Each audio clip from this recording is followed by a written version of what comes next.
मेरा नाम टीना है। मैं एक अमीर ख़ानदान में रहने वाली एक आम सी लड़की हूँ जिसका दिल दौलत शोहरत होते हुए भी एक आम सा दिल है। मैं एक ऐसी लड़की हूँ जो दूसरे पर जुल्म होते नहीं देख सकती। ये कहानी मेरे घर की नौकरानी पर है जो हमारे घर में काम किया करती थी। हमारे घर की 16 साल की उम्र की नौकरानी हर 1 साल बाद बच्चे को जन्म देती थी, जबकि उसकी शादी भी नहीं हुई थी।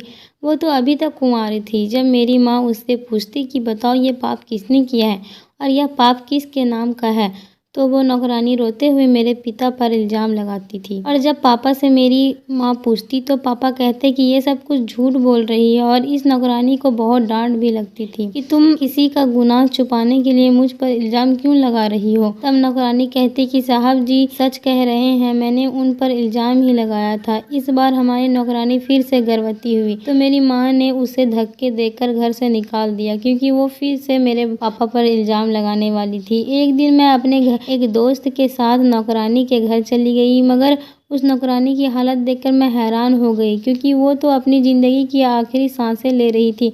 मुझे उस पर बहुत तरस आया। मैं उसको अपने साथ अस्पताल ले गई, मगर उस वक्त मेरी रूह कांप गई जिस वक्त डॉक्टर ने पुलिस को बुलाया। मेरा नाम टीना है। मैं आज जब कॉलेज से घर आई तो हमारी नौकरानी, जिसका नाम सपना था, सपना की चीखें सुनकर मेरा दिल दहल गया था, क्योंकि मेरी माँ उसे धक्के देकर घर से बाहर निकाल रही थी। मैं जल्दी से आगे बढ़ी और उसे गिरते हुए अपने हाथों से संभाल लिया था। माँ किसी मजलूम पर ऐसे कैसे जुल्म कर सकती है? ये कौन सी गैरत है और कहाँ का इंसाफ है? मैंने अपनी माँ को घूरते हुए उनसे सवाल कर डाले। वो चीखने चिल्लाने लगे कि बस अब बहुत हो गया। मैं इस लड़की को बिल्कुल भी अपने घर में बर्दाश्त नहीं कर सकती और ना ही अपने घर में अब एक दिन भी इसे रख सकती हूँ, क्योंकि उसने आज तो हद ही कर दी।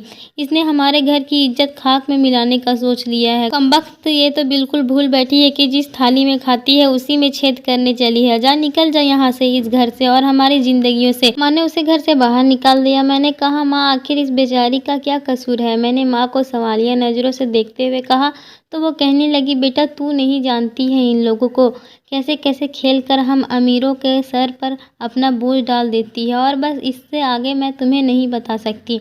मैं नाराज़ होकर अपने कमरे में चली गई थी। मैं सोच रही थी कि आखिर उस लड़की का गुनाह क्या था।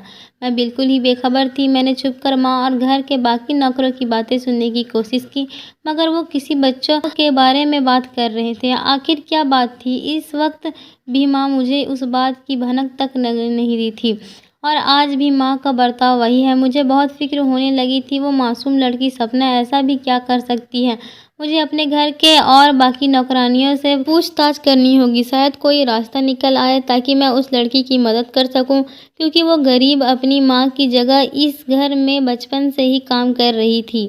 मैंने अगले ही दिन जब एक नौकरानी मेरे कमरे में आई तो मैंने उससे कहा, सुनो मुझे तुमसे बहुत ही ज़रूरी बात करनी है। वो नौकरानी कहने लगी, जी छोटी मालकिन बोलिए क्या बात है। मैंने कहा, तुम तो अच्छे से जानती हो मैं अपनी माँ जैसी खड़ूस बिल्कुल भी नहीं हूँ। मुझे तुम ये बताओ सपना को इस घर से क्यों निकाल गया? वो नौकरानी मेरी बातें सुनकर घबराते हुए मुझसे नजरें चुराने लगी। मैंने उसे तसल्ली देते हुए कहा, तुम घबराओ नहीं, तुम्हें डरने की कोई ज़रूरत नहीं। तभी वो नौकरानी कहने लगी, छोटी मालकिन सपना ने पहले अभी 2 बच्चों को जन्म दिया है और अब वो फिर से वो गर्भवती है, जबकि वो कुंवारी है, उसकी शादी नहीं हुई है।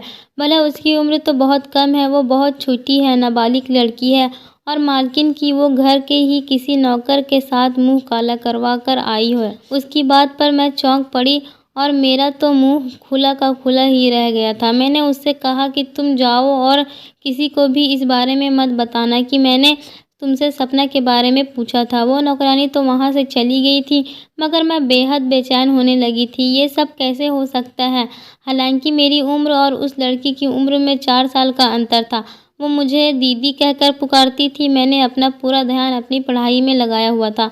उन दिनों मेरे कॉलेज में एक बहुत ही अच्छे और पढ़े लिखे लड़के के साथ दोस्ती हो गई थी, जो बहुत ही समझदार और अक्लमंद लड़का था। वो हमेशा से ही दुनिया में होने वाले जुल्मों ज्यादतियों के खिलाफ था। वो किसी पर जुल्म होते हुए नहीं देख सकता था। जब भी वो जुल्म के खिलाफ आवाज़ उठाता था तब मुझे बहुत ही अच्छा लगता था कि आज भी दुनिया में ऐसे लोग मौजूद हैं जो ऐसी सोच रखते हैं और जुल्म के खिलाफ लड़ते हैं। धीरे धीरे हमारी दोस्ती और गहरी होती चली गई और एक दिन जब मैंने उसे न्यूज़ चैनल पर देखा तो मैं उसे देखकर चौंक पड़ी कि ये तो वही लड़का है, अमित है। अगली सुबह कॉलेज में मैंने उससे पूछा कि क्या बात है, तुम अब न्यूज़ चैनल पर भी आने लगे हो और तुमने मुझे बताया भी नहीं। अमित मुझे मुस्कुराते हुए देखने लगा, मुझे बताने लगा कि असल में वो चैनल उसके मामा का है और पहले भी वो कई बार इस चैनल पर प्रोग्राम करता रहा है। अमित ज़्यादातर औरतों के साथ हुए जुल्म पर बात किया करता था, क्योंकि हर दूसरे तीसरे दिन अमित का उन जुल्मों सितम के खिलाफ हुए वाक़या से वास्ता जो पढ़ता रहता था। मैं एक दिन कॉलेज से वापस घर लौट रही थी। अचानक मुझे बाजार में सपना नज़र आई। मैंने उसका पीछा करना शुरू कर दिया। सोचा कुछ देर उससे बातचीत तो कर लूँ, काफ़ी वक्त गुजर गया है। मैंने तो उसे पलट कर देखा भी नहीं। आखिर उसके और मेरे दरमियान बहुत अच्छे लम्हात जो गुजरे हुए थे। मैं उसके पीछे पीछे चल पड़ी थी। उसको नहीं पता था कि मैं उसके पीछे हूँ। सपना अपने घर में दाखिल हुई तो मुझे बहुत ही हैरत होने लगी। उस बेचारी का घर तो इतना छोटा था कि घर में 2 चारपाई और ज़रूरत के मुताबिक कुछ थोड़े से बर्तन और कपड़े भी एक तरफ कोने में पोटली में बंधे हुए पड़े थे। लोग कैसे कैसे ज़िंदगी का गुजारा करते होंगे। इतनी गर्मी और ऊपर से वह रेंगता हुआ पंखा जो धीरे धीरे चल रहा था। सामने जो ही मेरा नज़र आ रहा था चारपाई पर पड़ी, शायद वो उसकी बूढ़ी माँ थी जो लगातार खांसे जा रही थी। ज़रा देर भी उन्हें आराम नहीं आ रहा था और सपना उनके खिदमत में लगी हुई थी। कभी उन्हें पानी पिलाती तो कभी उनकी कमर सहलाती हुई नज़र आती थी। मेरी तो कुछ भी समझ में नहीं आ रहा था। जो कुछ मैं आज देख रही थी यही सच था। जो कुछ उस दिन घर में हुआ वह सच था, क्योंकि उस दिन का मंजर तो कुछ और ही साबित कर रहा था। मगर यहाँ तो उस बेचारे की हालत देखकर कुछ और ही सामने आ रहा था। जैसे ही मेरी नज़र सपना के पेट पर पड़ी तो मैं दंग रह गई। मेरी तो आंखों में नमी आने लगी थी। वो तो सच में गर्भवती थी। जब मैंने सपना को आवाज़ दी तो उसने घबरा कर पीछे देखा और बोली, दीदी आप यहाँ मेरे घर में? मैंने कहा, हाँ तो क्या हुआ, मैं यहाँ नहीं आ सकती। जब वो बोली, नहीं नहीं आ सकती है, क्यों नहीं आ सकती? फिर सपना मेरा हाथ पकड़कर मुझे अंदर ले गई और हाथ से मुझे पंखा झलने लगी। कहने लगी, दीदी इतनी गर्मी में आप यहाँ क्यों चली आए? मुझे तो लगा आप भी मालकिन की तरह मुझे ही कसूरवार समझती होगी। कि आपको लगता है मैंने उस घर में नौकर के साथ? मैंने हैरानगी से उसके पेट की तरफ इशारा करते हुए कहा कि फिर ये क्या है? वो हंस पड़ी और बोली, हाँ यह सच है, मैंने इससे पहले भी 2 बच्चों को जन्म दिया है। मैं तो चौंक ही पड़ी थी कि ये 16 साल की कुंवारी लड़की किन चक्करों में पड़ गई। सपना कहने लगी कि आप एक बार मेरी माँ की इस हालत पर नज़र मार रही है। क्या आपको नहीं लगता मैं मजबूर भी हो सकती हूँ? मैं फिर से हैरत ज़दा थी। उसकी आधी अधूरी सी बातें, ना जाने वो मुझे किस बात का इशारा देना चाह रही थी। मैंने कहा, मैंने सुना है कि तुमने घर के किसी नौकर के साथ ये गुनाह किया है। मेरी आंखों में हजारों सवाल आते थे। वो मेरी बात सुनकर बोली, हाँ हम गरीब और कर भी क्या सकते हैं, हमें तो आदत है जुल्म सहने की। मगर सच्चाई आप जैसे लोग सही नहीं कहते। मुझे तो लगा था आप मेरे दुख में शामिल होने आई है, मगर आपके दिल में भी वही सब कुछ है। आखिर आप भी तो उन्हीं अमीरों का खून है। मैंने उसे रोते हुए देखा तो कहा, सपना बात ये नहीं है। मैं यहाँ इस इरादे से बिल्कुल भी नहीं आई हूँ कि तुम पर इल्ज़ाम लगाऊँ। मैं तुम्हारा दिल नहीं दुखाना चाहती और ना ही तुमको कोई दुख पहुँचाने यहाँ आई हूँ। इसकी हकीकत मैं तुमसे जानना चाहती हूँ। सपना ने कहा कि आप जानना चाहती हैं ना, तो आप सब्र कीजिए, वक्त और हालात आपको सारी सच्चाई बता देंगे। अभी ये सही वक्त नहीं है, क्योंकि हकीकत जानने के लिए बहुत बड़ा दिल चाहिए। आपको मेरी वजह से कोई तकलीफ पहुँचे मैं हरगिज़ ये बर्दाश्त नहीं कर सकूँगी। आप तो जानती हैं हमारी दोस्ती मालकिन, और मालकिन को बिल्कुल भी पसंद नहीं है। वो शुरू से ही आपको और मुझे दूर करना चाहती थी, मगर कुदरत ने हमारा साथ, हमारी दोस्ती इसी वजह से रखी होगी। मैं ये सोच भी नहीं सकती थी कि उसकी आधी अधूरी बातें मुझे बहुत परेशान में डाल रही थी। मैं जब चुपचाप खामोशी से जाने लगी थी कि अचानक मुझे पीछे से एक जोरदार आवाज़ आई। मैंने पलट कर देखा तो मैं चीख पड़ी। सपना एकदम चक्कर खाकर नीचे ज़मीन पर गिर पड़ी। वो दर्द से चिल्ला रही थी और फिर वो बेहोश हो गई। मैं भागकर उसके पास गई। सपना अपनी आंखें खोलो, मैं उसे पुकार रही थी, मगर उसी तो बिल्कुल भी होश नहीं था। वो बिल्कुल ठंडी पड़ चुकी थी। मेरा दिल बहुत ही घबराने लगा था। उसकी बेटी और बीमार माँ सोई सोई थी। मैं अब सपना को अस्पताल ले जाने लगी। मुझे बहुत ही डर लग रहा था कि अगर ये बात माँ तक पहुँच गई कि मैं यहाँ आई थी तो वो मुझे जान से ही मार देगी। तब अचानक मुझे अमित का ख्याल आया। वो मेरा दोस्त था जो इस वक्त मेरी मदद के लिए आ सकता था। मैंने उसे कॉल मिलाई और उसे अस्पताल का पता बताया जहाँ मैं सपना को ले जा रही थी। जैसे ही मैं अस्पताल पहुँची उधर से अमित भी आ गया। तब जाकर मुझे थोड़ा सुकून आया। था। अब मैं अकेली नहीं थी। अमित घबराते हुए मुझसे पूछने लगा, क्या बात है यूं अचानक, वो भी यहाँ इस अस्पताल में? सब कुछ ठीक तो है ना? मैंने उसे आधी बात बता दी थी कि मेरी एक दोस्त है, उसकी हालत बहुत ही खराब है, इसलिए उसे मुझे यहाँ लाना पड़ा। तुम इस वक्त सब संभाल लो, बाकी मैं तुम्हें बाद में शुरू से आखिर तक पूरी कहानी बता दूंगी। हम दोनों ने ही एक एक डॉक्टर के आगे हाथ पैर जोड़े, मगर सभी ने इनकार कर दिया था क्योंकि सपना की हालत बहुत ही नाजुक है और कोई भी डॉक्टर उसका केस लेने को तैयार नहीं था। अमित ने फौरन वहां पर मौजूद अपनी जान पहचान के डॉक्टर को देखा तो हमें कुछ तसल्ली हुई और उसने फौरन ही उस डॉक्टर से बात की। उसने बहुत मुश्किल से ये केस लिया था। हमें डॉक्टर ने यही बात बताया कि इसकी हालत बहुत नाजुक है, हमें फौरन ही उसका ऑपरेशन करना होगा। उसकी जिम्मेदारी कौन लेगा? मैं और अमित तो डरने लगे थे। मैंने डरते हुए कहा, आप कैसे भी करके इस वक्त ऑपरेशन कर दीजिए। इस लड़की का पति कहाँ है जो कि इन पेपर्स पर साइन करेगा? मैं तो फिर से चौंक पड़ी थी। अब इस बच्चे का बाप कहाँ से लाऊं? मगर उस वक्त अमित ने बिना सोचे समझे ही उन पेपर्स पर साइन कर दिए थे। हम दोनों के पास उस वक्त और कोई रास्ता भी तो नहीं था। हमें इस वक्त सिर्फ सपना की जान बचानी थी। सपना ने पहले भी ऑपरेशन से 2 बच्चे को जन्म दिया है और इस बार भी सपना ने अपनी जान पर खेलकर 2 जुड़वा बच्चे को जन्म दिया था। मगर सपना की हालत बहुत ही नाजुक थी। वो बेचारी जिंदगी और मौत के बीच लड़ रही थी। इस दौरान मैंने अमित को सारी बात बता दी। सालों पहले उस लड़की की माँ हमारे घर में नौकरी करती और फिर वो बीमार रहने लगी। तभी वो अपनी बेटी सपना को काम के लिए हमारे घर पर ले आई थी। माँ और पापा भी उस पर तरस खाकर उसे पैसे दे दिया करते थे। दिन यूं ही गुजरते चले गए। मेरी और सपना की अच्छी दोस्ती हो गई थी। हम दोनों साथ ही मिलकर हंसी खुशी रहते थे और मैं कभी कभी रात को उसे अपने घर भी रोक लिया करती थी। मुझे बेहद अच्छी लगती थी। और फिर वो 16 साल की हुई और मैं 20 साल की हो गई थी। अब मैं अपनी पढ़ाई पर ज़्यादा ध्यान दे रही थी। सपना से मेरी मुलाकात बहुत कम होती थी। अचानक उन्हीं दिनों मेरी माँ का रवैया सपना से बदल गया था। अब वो उसे बिल्कुल भी पसंद नहीं करती थी और ना ही उसकी मौजूदगी घर में बर्दाश्त करती थी। मगर अपनी माँ की बीमारी के बाद सपना उनकी जगह हमारे घर में ही काम करती थी क्योंकि पापा ने उसे इज्जत दे दी थी। माँ खामोश थी मगर वो मुझे बार बार सपना से दूरी बनाकर रखने को कहती थी। और फिर सपना ने कुछ ऐसा हादसा किए कि सब कुछ बदल गया। वो बिना पति के ही गर्भवती हो गई थी। माँ ने उसे बदकिरदार कहा और उसे घर से निकालने लगी थी। मगर फिर सपना की माफी मांगने पर माँ ने उसे दोबारा काम पर रख लिया था। माँ को इस बात पर बहुत गुस्सा आया था। माँ का रवैया अब सपना के साथ बहुत बुरा हो गया था। मगर फिर से 1 साल के बाद जब सपना को धक्के मारकर माँ ने घर से निकाला था तो मैंने उन्हें रोकने की बहुत कोशिश की थी। मगर हैरत की बात थी कि माँ ने पहले की तरह इस बार भी मुझे इस मामले में बिल्कुल अनजान रखा। पापा उन दिनों शहर से बाहर गए हुए थे, वरना वो होते तो कभी भी सपना पर यह जुल्म नहीं होने देते। इतनी ही देर में डॉक्टर आ चुकी थी। कहने लगी कि सपना को होश आ गया है। वो सबसे पहले किसी टीना से मिलना चाहती है। मैं सपना से मिलने अंदर चली गई थी। अंदर जाते ही मेरी आंख फटी की फटी रह गई। वो लड़की सपना जिसकी सांस बुरी तरह से फूल रही थी और उसकी हालत बिगड़ती ही जा रही थी। उसे देखकर मेरा तो दिल जोर जोर से धड़कने लगा था। वो शायद अपनी आखिरी सांसें ले रही थी। उसके पास ज्यादा वक्त नहीं था। वो बस कुछ ही देर की मेहमान थी। मुझे तो डर लगने लगा था कि अब ना जाने क्या होने को है। वो मुझसे बस इतना ही कह पाई थी कि मेरे बच्चों की हिफाजत करना। वो शख्स कौन था जिसने सपना के साथ ज्यादती की थी और इतनी कम उम्र में उसे इस हालत तक पहुंचाया? इन सब का जिम्मेदार कौन था? आखिरी लम्हात में मेरे और सपना के बीच जो कुछ बातचीत हुई उसे सुनकर मेरे होश उड़ गए थे। अब मुझे सब समझ में आ रहा था। बचपन से ही सपना के साथ मेरे घर में जो कुछ होता आया उसके पीछे क्या वजह थी। मैं सपना को तसल्ली देने लगी थी।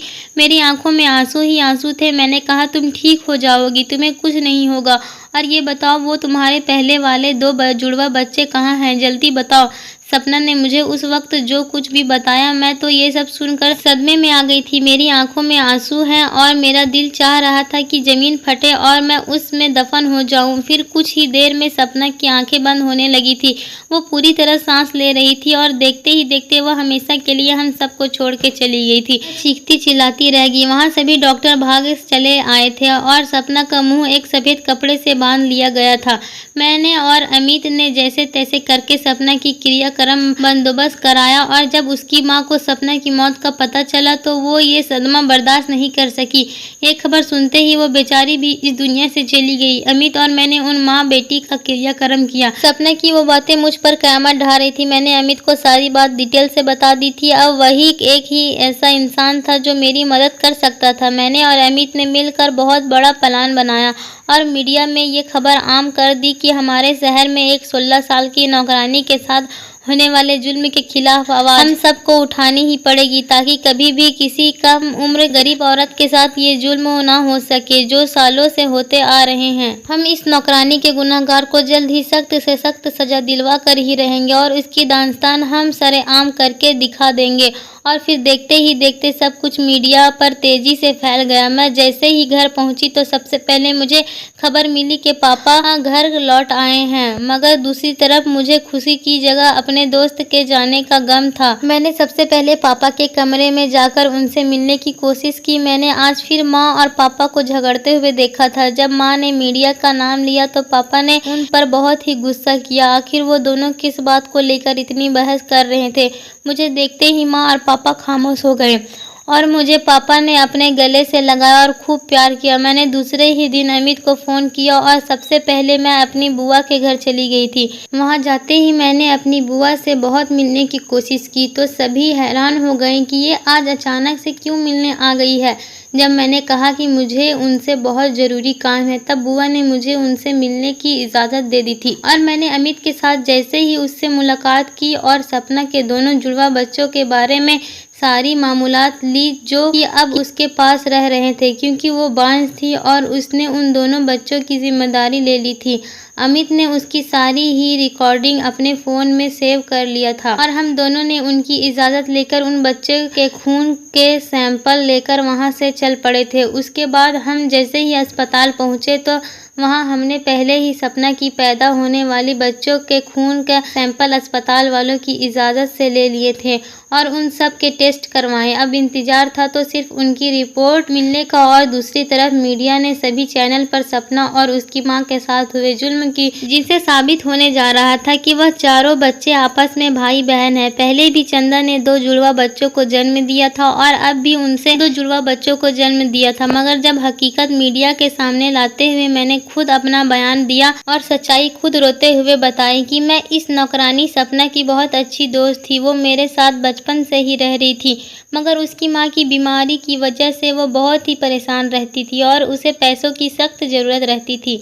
जब उस बात का फ़ायदा उठाकर सबसे पहले सपना की खूबसूरती के पीछे पागल हुए उस आदमी ने सपना से ज्यादती की और फिर अपना गुनाह छुपाने के लिए ज़बरदस्ती सपना से शादी कर ली। धूम मचा रखी थी और यह सब देखकर घर में माँ ने उधम मचा रखा था। माँ और पापा ने गुस्से में घर के तमाम ही नौकरों को नौकरी से निकाल दिया था।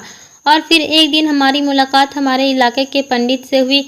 उसने पूछताछ के बाद जो हकीकत हमारे सामने आई, अब सारा सच खुलकर हमारे सामने आ गया था। दूसरी तरफ रिपोर्टर्स भी आने वाली थी और जब उसने एक साथ 2 जुड़वा बच्चे को जन्म दिया तो बदनामी के डर से उसने सारा इल्जाम उस लड़की और अपने ही घर के किसी नौकर के सर पर कर दिया ताकि मामला रफा दफा हो जाए और इन बच्चों को अस्पताल से गायब करवा कर अपने ही किसी रिश्तेदार को दे दिए थे। और जब फिर से वो लड़की गर्भवती हुई उस दौरान वो आदमी शहर से बाहर गया हुआ था और उन सब से बिल्कुल अनजान था और जब वो वापस आया तो सारा मामला उसकी समझ से बाहर आ चुका था, क्योंकि वो मीडिया पर खबर फैल चुकी थी और वो आदमी कोई और नहीं बल्कि मेरा ही अपना सगा बाप था, जो पहले उस बच्ची के साथ गुनाह करता रहा और फिर उन्होंने गुनाह को छुपाने के लिए उससे शादी की। और जब लड़की ने हिम्मत करके उस अमीर जादे के खिलाफ आवाज उठाई तो उसने अपने ही घर के एक नौकर के साथ उस लड़की को बदनाम कर दिया और बीवी के हाथ धक्के दिलवाकर उस लड़की को घर से निकलवा दिया। मेरे पापा तो गुनहगार थे ही, लेकिन उसके साथ साथ मेरी माँ भी बराबर की इस गुनाह में शामिल थी। वो ये हकीकत बहुत पहले से ही जान गई थी, मगर उसने अपने पति के गुनाह पर पर्दा डालने के लिए उस बेचारी पर जुल्मों का पहाड़ तोड़ दिए थे। मेरे बयान ने मीडिया को हिला कर रख दिया था कि सगी बेटी ने खुद अपने बाप के खिलाफ बयान देकर सच्चाई से पर्दा हटा दिया और उस नौकरानी सपना के साथ हुए जुल्म के खिलाफ गवाही दी, जो अपनी जान से हाथ धो बैठी थी। उसके बाद पुलिस ने फौरन ही मेरे पिता को गिरफ्तार कर लिया था। मेरी माँ मेरे सामने शर्मिंदा की वजह से मुझसे आंखें नहीं मिला सकी थी और आज मुझे उस शख्स को पाप कहते हुए भी शर्म आती है जो घर में सबके सामने तो सपना को बेटियों की तरह बुलाता और प्यार करता था और रात के अंधेरे में भेड़ियों के रूप में आ जाता था। मैं अब उस घर में नहीं रहना चाहती थी, इसलिए मैं अमित के साथ शादी करके हमेशा के लिए उसके साथ चली गई थी। सपना के साथ हुए जुल्म ने उस बेचारी की तो जिंदगी खराब ही कर दी थी। वो तो मर चुकी थी, लेकिन मेरे माता पिता जिन्होंने अपनी जिंदगी को भी तबाह कर दिया था। दोस्तों, उम्मीद करती हूँ आपको हमारी कहानी पसंद आई होगी। कहानी पसंद आई तो वीडियो को लाइक करें, चैनल पर नए हो तो चैनल को सब्सक्राइब करें।